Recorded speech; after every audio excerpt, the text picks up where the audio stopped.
I want to ask you some questions kind of about your career, about your past, about your career, motivational speaking, and then obviously about your podcast and kind of what your future of your podcast looks like to you. So I want to start off, man, by saying credit to your mom and your grandma for raising the man that they raised, and want to know about the struggles we have in Black America with the father not being in their lives, kind of how you overcame that, and the message you have to people in that same scenario, same situation. Well, I mean, early on growing up, that was all I knew was my mother and grandmother, only for the simple fact of, as a kid, when you don't have a father, obviously mine had passed right before I was born. That's all you know. And I didn't really figure out that I didn't have one until, I think I was maybe like 5, 6, and then different kids would tease you about it, like saying, you didn't have a father, you don't have a daddy, that type of thing. But the one thing I will say is that it I have strong people who raised me when you talk about my grandmother and my mother, because they were both Christian based, and so they always made sure that my brother and I had a spiritual side to us, and be proud of who you are, make sure that you treat people with respect. And then when my mother got married again when I was about 9 or 10, I mean, my father I have now is the only father I've known, and he is, I call him my father. So, sure. I finally got that father figure in my older ages as a kid. But listen, I think when you have when you have females who are raising you, I think number one, you have a great respect for women. That's number one.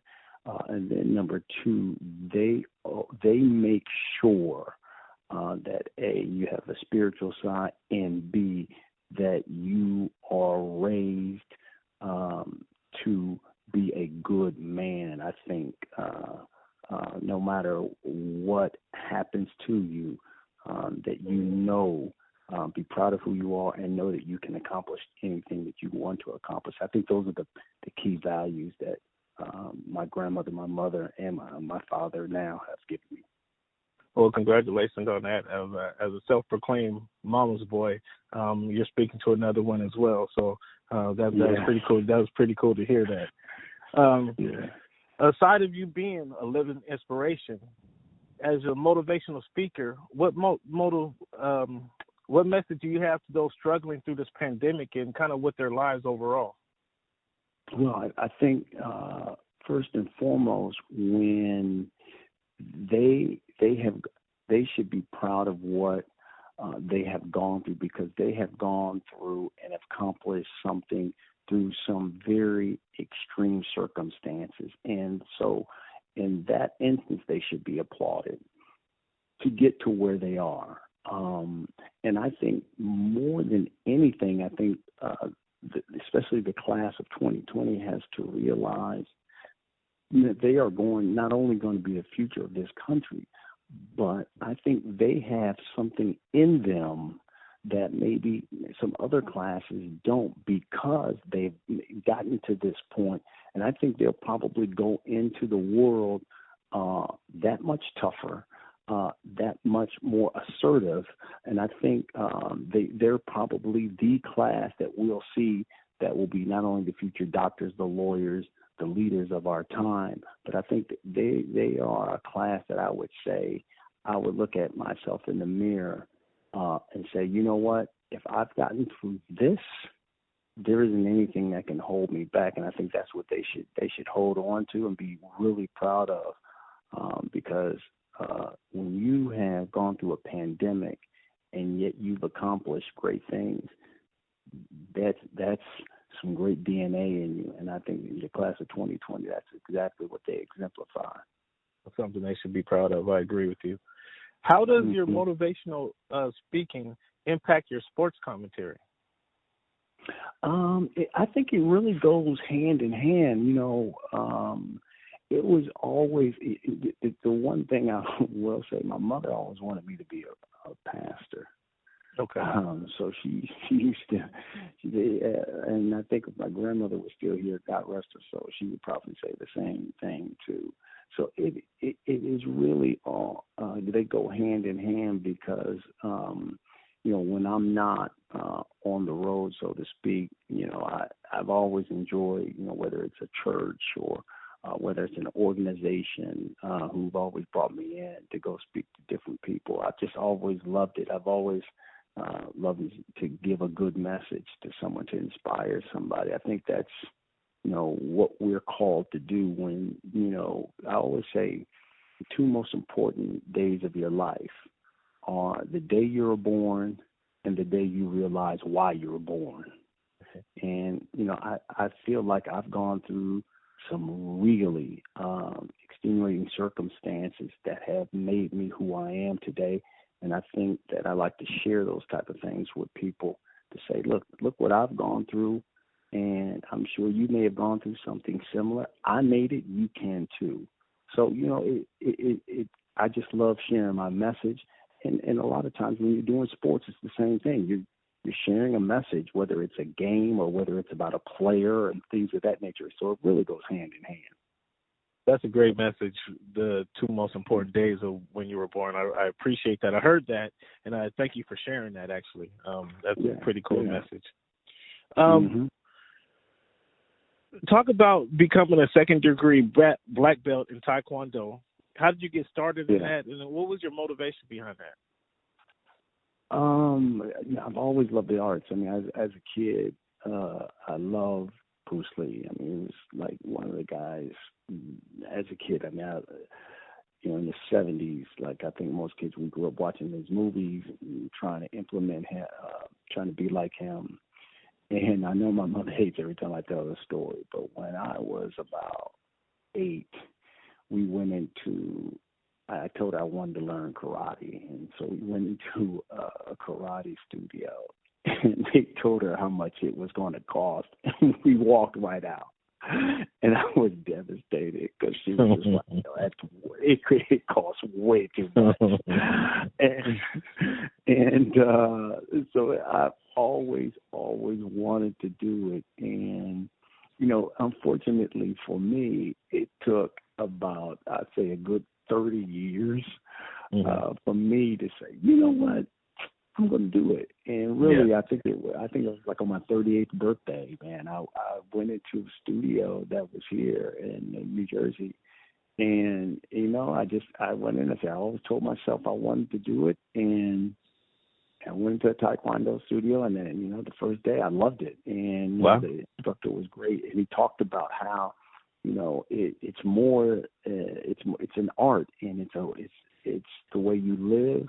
And it's going to teach you not only, obviously the self-defense part, but a way of living, how to be so strong mentally, because that's really what martial arts is about. It's not being more physical than someone else, but that you're mentally tougher than someone else. And he instilled that, and I just loved it. I ate it up. And, the journey to becoming a black belt, it took, his school was tough. It took me a good, 5 years to become a black belt, and then you just want more, and so it took me another couple of years to get the second degree. And he wants me to test again for my third, but those tests get harder and harder as you go. Right.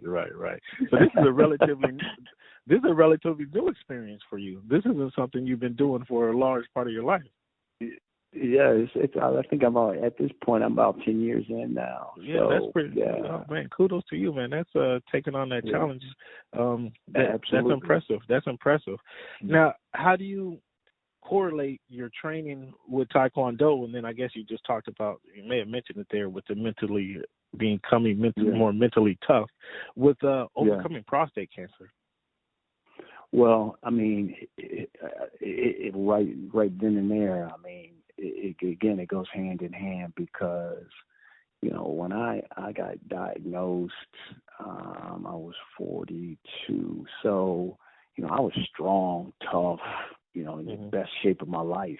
And get diagnosed, you get that surgery, man, and that surgery just, I mean, you know, they put those, they sit there and they cut in your stomach, and there was like 6 spots in your stomach, and oof, you know, it for a lot of guys that you know, takes them months upon months to recover from that.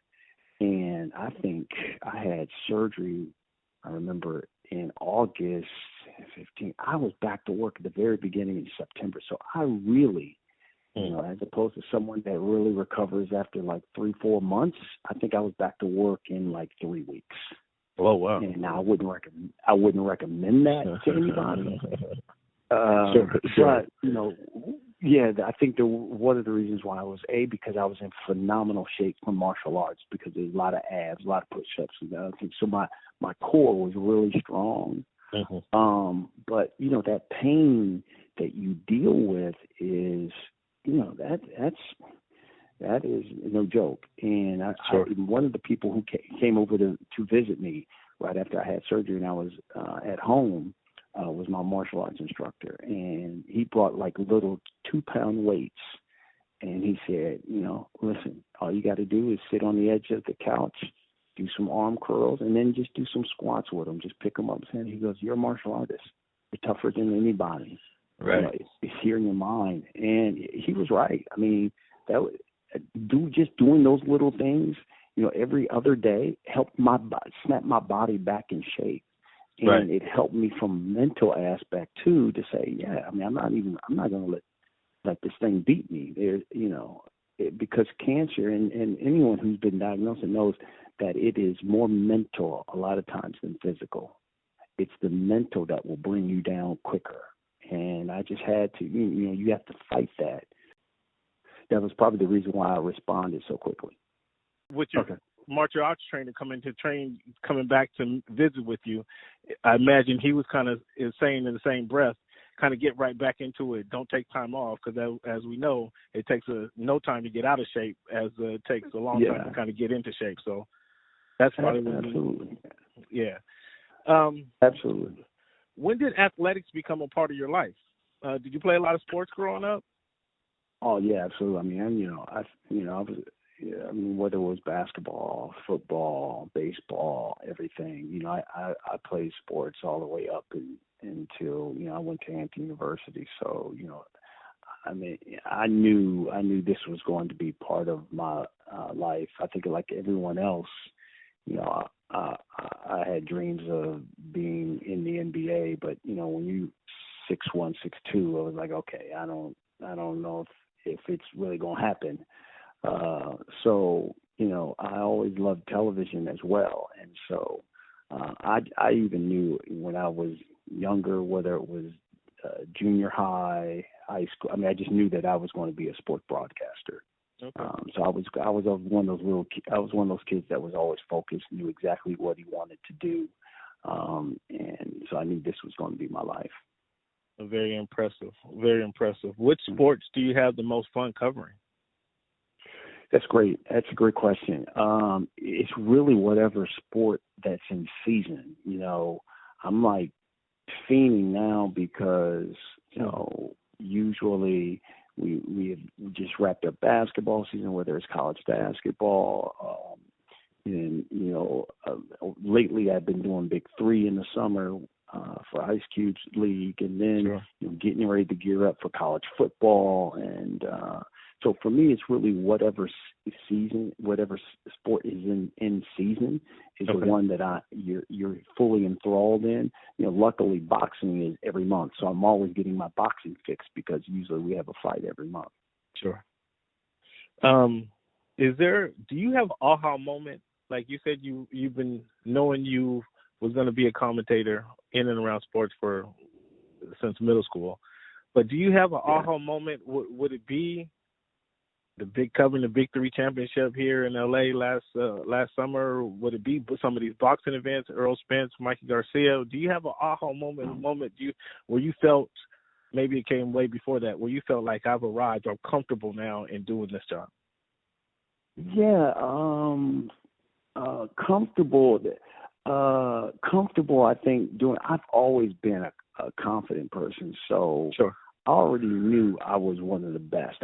In my mind, I felt like I was best. There was nobody better at the job than me. So that part of it, you have to have that kind of confidence when you're in our job. I will say that the one thing I thought was odd was like when, hosting and doing, let's say, Mayweather, Pacquiao, Mayweather, McGregor. When I had to do we did those fights on Showtime pay-per-view, that was odd because all of a sudden so many people were watching, and it was like you were trending. It was like you were trending on different things, on whether it was social media, on Facebook. People, all of a sudden, people were contacting you who went to elementary school with you, or people were contacting you who went to high school with you. And that's when it was like, whoa, I'm just doing my job. I don't understand what the ruckus about. But to me, that was odd to me because I was trending hosting those. I think mostly for Mayweather and McGregor because it was so out there. Bigger than life at the time. Yeah. Exactly. So that to me, that one had me shaking my head a little bit because I was just doing my job, but all of a sudden I turned on my phone and that was the first time I had my voicemail was full, or I'm looking at Facebook or something. I'm looking at all of these things like, hey, I grew up on the street with him, or I went to high school with him. And I was just like, I'm just doing my job. So that was pretty crazy. Where would you rank that as the most exciting event you covered? Is that one of them, or where would you rank that? Yeah, I think probably. I think Mayweather Pacquiao, I think, would probably be number one. Mayweather McGregor would be number two. Okay. Do you have a most exciting athlete, the one that you enjoy covering the most, or that? I've had the opportunity to be like cover Super Bowls, but it wasn't like I was calling them. So you know what I mean. So you know what I mean. So yeah. Those would probably be the top two because I was out front and just the response was like, wow, this is global. This is, everybody around the world is watching this stuff. Okay. All right. Tell me about a game, event, college football, basketball that kind of blew your mind and either it didn't live up to expectations or was much more than what you kind of expected going in. You talked about the Mayweather-McGregor battle, but was there something else that kind of blew your mind? It just either lived up to expectations or surpassed expectations? Yeah, that's great. That's a really, really good question because you get the opportunity to do so many games, and then there's here's one I'm going to tell you. It was really so last year? I want to say it might have been either last year. No, it was the year before last. I called the Chicago Bears Miami Dolphins game in Miami. Okay. And it wasn't a nationally televised game. It was a game that obviously regionally was in maybe about, I want to say 40%, 30% of the markets across the country. But it was a game that ended up going into, I want to say that we may have went to one or two overtimes in that game. Kenyon Drake, I remember, he was going in for a touchdown, fumbled at the goal line. And he went, and I was like, all of a sudden, by the time we finished, we were like everywhere. Everyone had went to this game, our game. Because it's only game on. Yeah. Exactly. And I think when he did it, I remember, and it just came out. I was like, oh, he fumbled. He went to the line. I was like, Kenyon Drake has to be in his feelings right about now. Mm-hmm. And, you know, at that time, I think Drake's song was, you know, really popular. And so that trended. Everybody was like, oh, no, he didn't say that. You know, and so that game, to me, and we finished and we knew it was a really good game. Right. But I didn't know the response was going to be so big after that. Right. You know, everybody tuned in. Now, I'm a Dolphin fan, man, so you kind of stuck me with one right there. Okay. You remember that game? Yeah, I do actually. That's funny. What fight? Now, you talked about boxing. Obviously, boxing's been on a roll now with every other sport. But what fight would you like to see made most about right now? Yeah, I think there's a couple of them. I think I'd love to see Errol Spence and Terrence Crawford fight. I think that would be a phenomenal fight. And Agreed. You know, I'd love to see, you know, Tyson Fury and Anthony Joshua, and I'd love to see Deontay Wilder and Anthony Joshua. Really? Okay. Yeah. I mean, those two haven't fought. And Yeah. I think for a while that was the mega fight. Sure, it was. Yeah, you're right. And so now that that Fury has the belts, Joshua has the belts. Yeah, I think we'd like to see an undisputed heavyweight champion. And I still would like to see Deontay Wilder and Anthony Joshua go at it. I think that would be a phenomenal fight. And we might have to wait on that Fury Joshua fight is going to be bigger than life over there in Europe. Yeah, absolutely. Do you want to see Tyson fight again? Are you interested in that? Yeah. They put out a video a little while ago. He's talking about he's back. Yeah. I want to see that. Absolutely. You know, I had someone ask me. I had to do a radio interview, and someone asked me from a boxing standpoint because of The Last Dance. You know, was there a Michael Jordan in boxing? And I said, listen.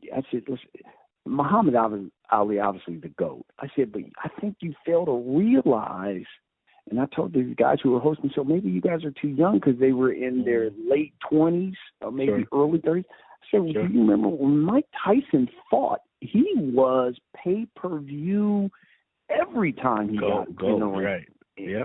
Oh, and I said, and especially before he had taken that loss to Buster, oh, my goodness. I mean, it was your whole family was around the TV watching Mike Tyson, just his aura and everything. And so, absolutely, I would love to see 53-year-old Mike Tyson because the video looked great. Right. If he and Evander want to get it in, okay, let them two get it in. You know? Hey, let them get after it, huh? Let them. It will be entertaining. Yeah, okay. I kind of want to see it, but at the same time, both of those, I mean, old guys, I don't know, man. I don't know. But obviously for the spectacle of it. Obviously for the spectacle of it, I'm in. But, I mean, Evander and Tyson again, would that be 3 right there? Yes, exactly. Or even Shannon Briggs. Hey, Shannon Briggs is always in shape, man. That's true. That is true. That'll be Briggs is finally his best chance too, right there, to get at Tyson. Right. It will be all action. It may only go 3 rounds, but it's going to be all action. That's for sure. Hey, Custer, once again, I want to thank you for your time, man. I got a few more questions. Then I want to get into some quick hitters if you got the time, sir. Yep. What's the best advice you've received? You might recognize that question as well. Yeah. I think number one is never say I can't. The two things that I think I've always learned is never say I can't and never say that something is overwhelming. Got you. Those are two things that I will never, ever let come out of my mouth. And then knowing your weaknesses and making sure that you surround yourself with people that help those weaknesses or that are strong in your weak points. And I'm confident, I've always been confident enough to know what my weaknesses are, but know that I've always partnered myself with people who are strong where I'm weak, because that can only help you grow. That's awesome. That's awesome. Great advice. And that's what I always tell people that. Never say I can't, never say something's overwhelming, and make sure you surround yourself with people who are strong where you're weak. Okay. Great advice. What is the best book or the latest book you've read? There's a couple of them that I'm reading right now. The first one that I just started, matter of fact, yesterday, is Rick Ross's book Hurricanes. Okay. So that is the other one I just finished was Dr. Eric Michael Dice's book on Jay-Z. Okay. I just finished that one. So I just started Rick Ross's book Hurricanes. Matter of fact, just yesterday. So that's the book I just started. Those are the two. Gotcha. Now, man, you got enough things to keep you busy before, obviously, the pandemic I'm referring to. Right. Why you feel the need to create the Custer's Last Stand podcast? Well, it was. This is what I like to call a labor of love, because it was something I've been wanting to do for a while, but I have always been on the road every week. Okay. And so once the pandemic hit, I think like everyone else, I was like, this is truly the opportunity to bring that labor of love to fruition. And man, I had to, it was a lot of work, but over the decades I've been in the business, you forge these relationships with so many people, whether they're entertainers, whether they're sports or athletes. And a lot of times you've had great stories that you're sitting in a locker room talking with them about. And, you can never bring them to television because we're being constrained by, just TV. You can only be sound bites or a couple of minutes. And we used to always laugh with some of these people like, man, if I could ever have a platform where we could tell some of these stories, it would be great.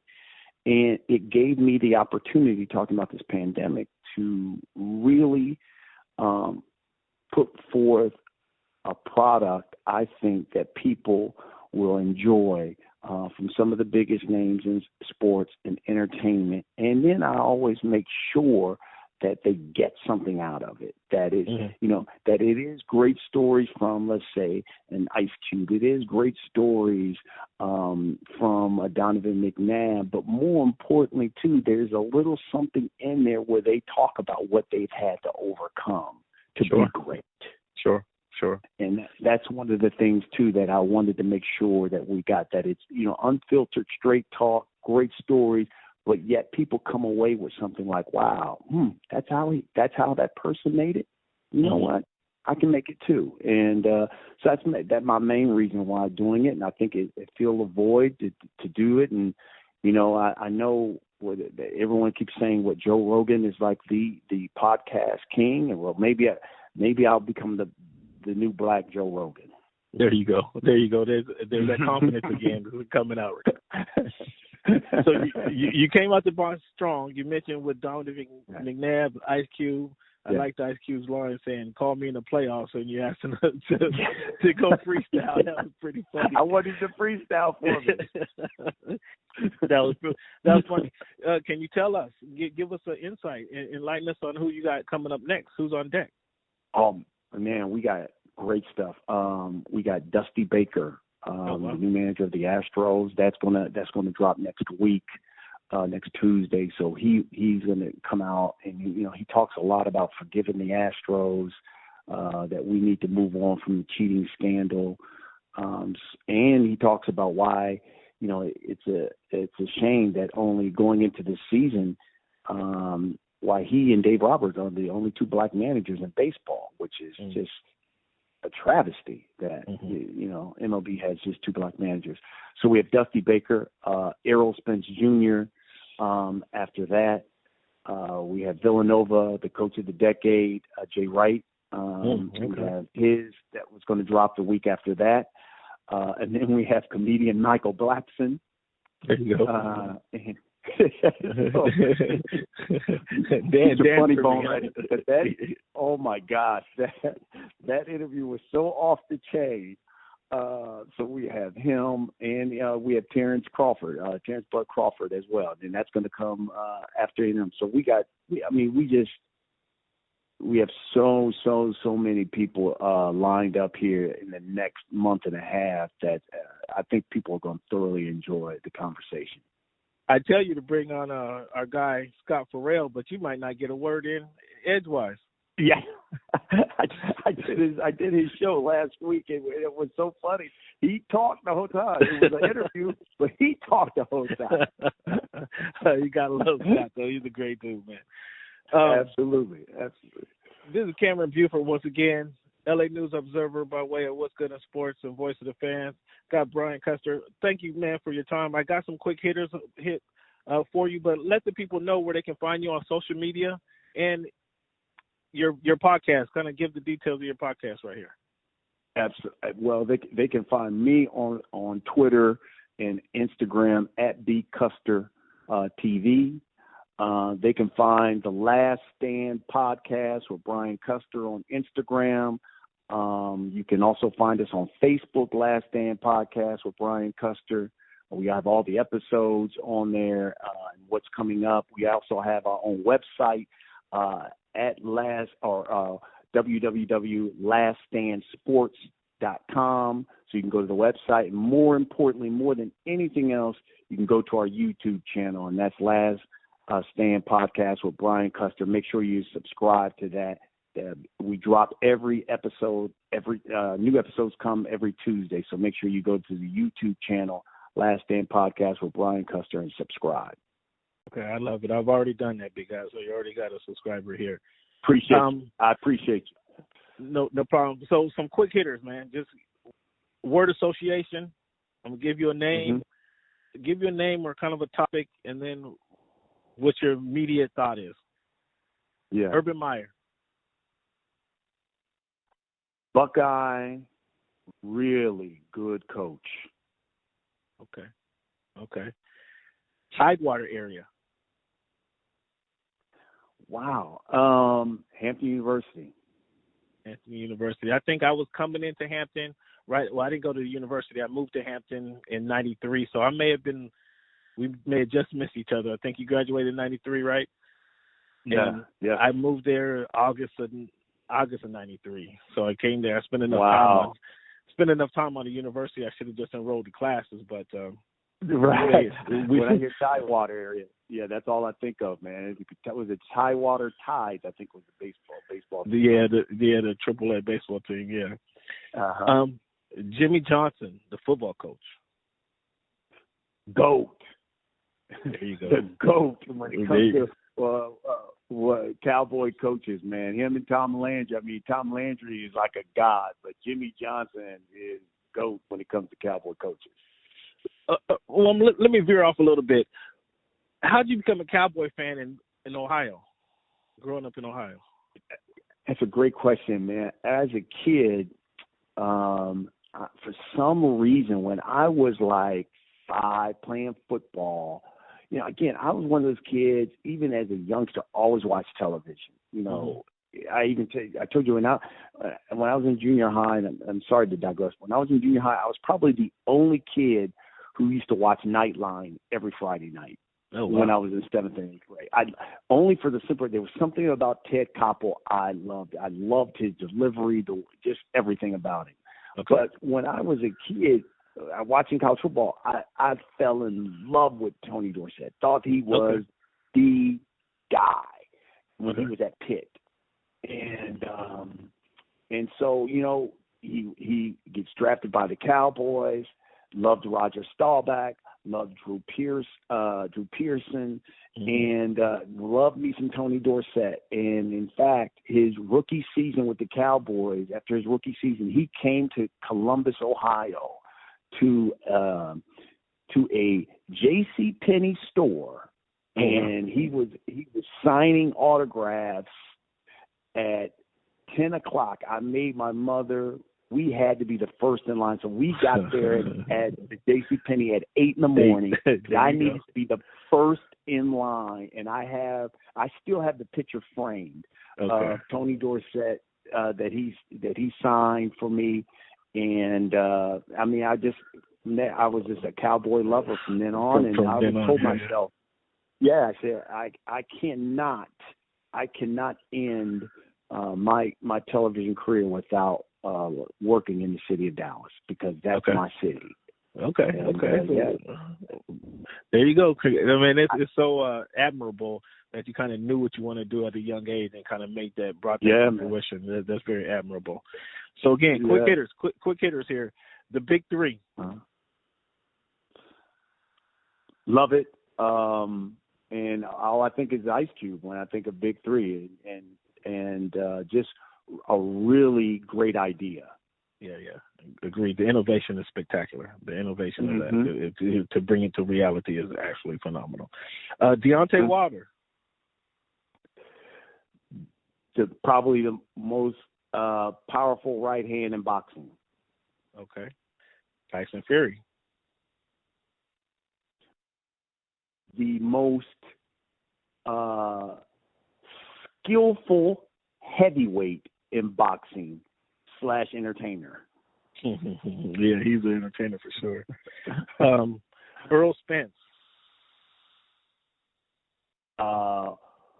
One of the most skilled, aggressive boxers / Texas humble. Texas humble. Okay, he's. I asked him about that. Like, he's such a cool, calm demeanor he has. Yes. Outside the ring, and but then obviously he's somebody else inside the ring. I'm like, dude, how do you? Where's the correlation with that? But it's impressive. I asked him about that. Like that blew my mind. Just so talking to him, just so well mannered, soft spoken, but then gets in the ring is like, man. Exactly. I love me some Errol Spence, man. He's a dog. He really is. You say Errol Spence, he's a dog, but yet humble. Yeah. You know what I mean? He is. I like that about him. He gets you. He brings you in with that Southern charm. But boy, you get in the ring with that guy. Oof. Watch out. Hip hop. Love it. I love it. And for me, I love every aspect of it because it's the culture. Okay. It's become our culture. That sums it up. Philadelphia Eagles. Oh my gosh. You almost threw up in my mouth. That's what I think. The Philadelphia Eagles. That's a fun one. Now I got some random questions, man. Again, thank you for your time. If you got a few more moments, I got some completely random questions for you. Completely random. Okay. What do you do with your mismatched socks? My sons end up having them. I got a 15-year-old who's already 6'2", and so like all of my clothes end up in his closet, and so yes, he gets into all of my stuff. Okay, all right. What are the top 3 things on your bucket list? Oh, it's a great one. That's a great one. To call a Super Bowl. Okay. To call an NBA final. Okay.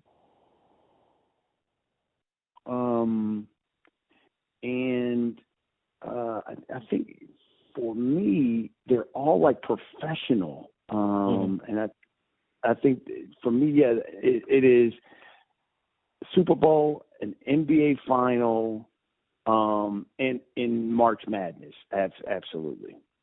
Okay. All right. That's fair. What is your favorite piece of furniture?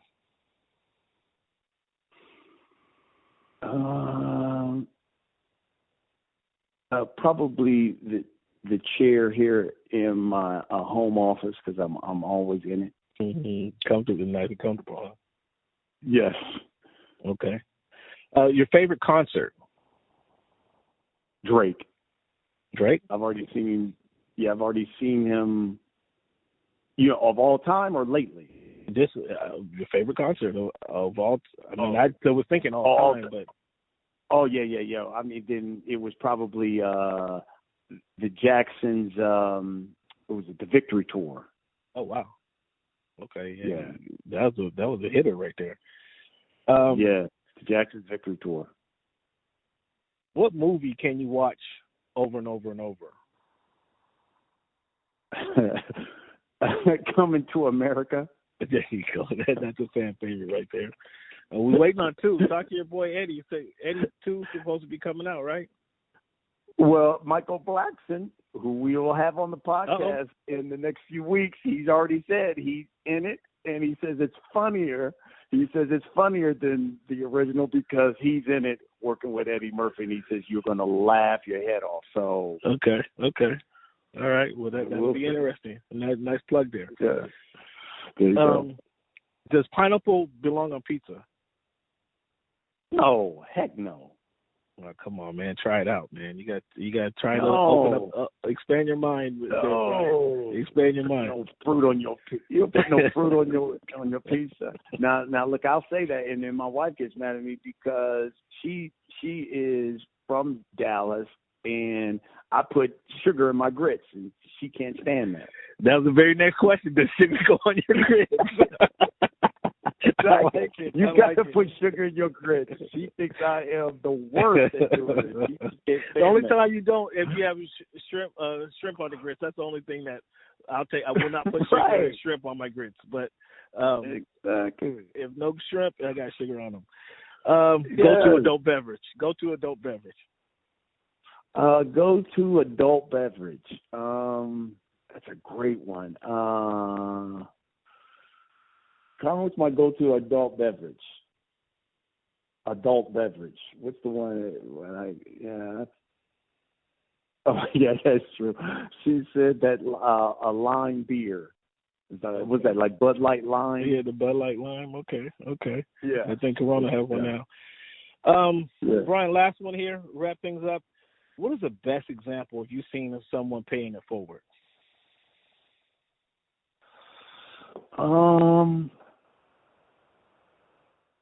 Wow. Here lately, I'll say this, because we are in a pandemic. I know I haven't worked in 3 months, and so besides doing this podcast, which has been 24/7, but I haven't been paid in 3 months, and so first we were watching church not too long ago, and my wife was like, went right upstairs and then came back downstairs and had this $1,000 check and sent it to the church, and because she was just so moved by the pastor's sermon that I was like, "Whoa, hey, babe, what are you doing?" And she was like, "Nah, we need to give." And I was like, "Wow!" I mean, that was something, and that was a good about a month ago or so. We were right in the heart of this pandemic, and right. We obviously watching service every time, but she just loved his message and she wrote the check and he sent it to the church. It was just like, hey, forget aside from the offering, this is just for COVID relief. Do it, give it to somebody. So I would say probably that lately that was like, whoa, okay, go ahead. That's pretty special, man. That's pretty special. Yeah. Once again, this is Cam Buford, just finishing up with Mr. Brian Custer, host of The Last Stand, Custer's Last Stand podcast. Yeah, Last Stand podcast, man. The Last Stand podcast. Appreciate your time, man. Absolutely. Well, they can find me on Twitter and Instagram at @BCuster TV. They can find The Last Stand podcast with Brian Custer on Instagram. You can also find us on Facebook, Last Stand podcast with Brian Custer.